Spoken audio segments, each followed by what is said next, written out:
Hey guys, quick movie review cause I realized Seven Letters one of the best movies I've ever watched. Okay guys, so I just realized one of my favorite movies, Singaporean movies I've ever watched, Seven Letters, is on Netflix. And I've watched Seven Letters when it first came out in cinemas about 5 years ago, and I absolutely loved it. As you can see from my previous video, I reviewed Wet Season somehow like 7 months ago, and it like had over 2,000 views. That was like crazy, one of the best performing videos I ever did. And I didn't really did a proper review, but anyways, this is my review for Seven Letters. As you can see, I'm wearing a red color National Day Singaporean t-shirt because I feel like it fits the theme. Alright, let's start. Basically, Seven Letters was a film commissioned by the Singapore Film Commission Board, something, to get 7 of the most famous or most well-established directors in Singapore to make a short film and to piece it all together as a sort of like a love letter to Singapore for SG50.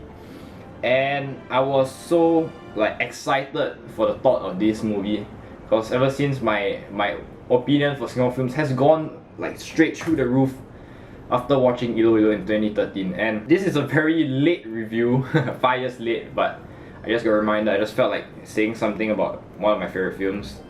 I just love the fact that it's so raw and it's so Singaporean. Every single story is so Singaporean.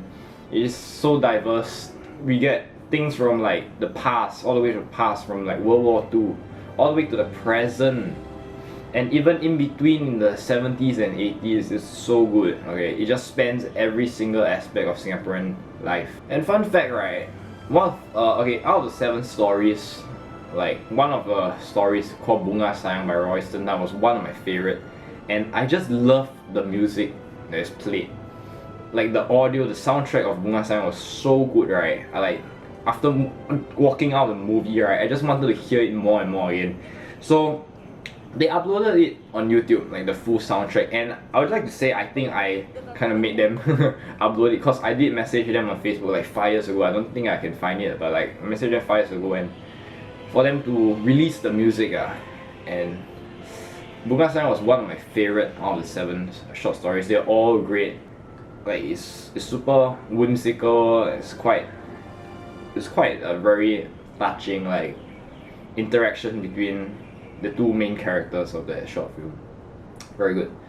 I also had a lot of feels for Junfeng's parting, which was like the way he juxtaposed the characters and their life stories was very it was very heart-wrenching. And I think like dementia and the fact that the separation of Malaysia and Singapore in the past was a huge sticking point in many people's life. So I think that was like a very almost picture perfect showing of how the human interaction is with all these factors in play. I also love grammar positioning system. It's like a small little humorous take on the whole film because it's mostly the whole film was a lot about emotion, about drama, about interaction, but GPS really adds in like a small little laugh at the end. Also position it at the last short film of the whole movie, which was great. You know, I really like how the acting is like. A lot of people give flack for a lot of MediaCorp acting, like Channel 8, Channel 5 acting. They say it's over the top, it's very extra, but I think if used correctly, like in this short film, right, it really helps to elevate the sense of laughter, the sense of comedy, and it's very refreshing. I think it's a fantastic short film to end it off. The rest was equally as good. I don't have time to talk about everything, but this is like my top 3. Shout out to Pineapple Town, to Cinema. Cinema was really good. I really like how they started off with the short film. That Girl also by Jack Neo, classic Jack Neo type of film, but you get a small bite-sized bit of it. And they also have The Flame, which was a fully black and white film by Rajagopal. I think that really puts like a very serious mood in the middle. Honestly, this movie review just came 5 years too late. I don't think I get many views, but I just want to like put my opinion out there. It was a really good movie. Just wanted to say, Singaporean cinematography is severely underrated, and there's so much out there and we just haven't really skimmed the top of it only.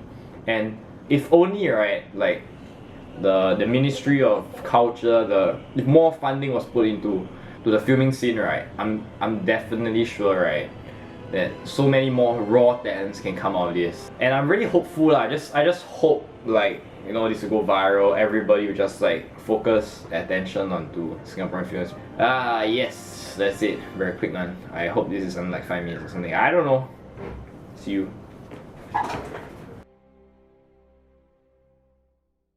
Also, like, one of the things I love about anthology films is like they are like a box of chocolates. You don't know what you're gonna get, but you know it's gonna be good.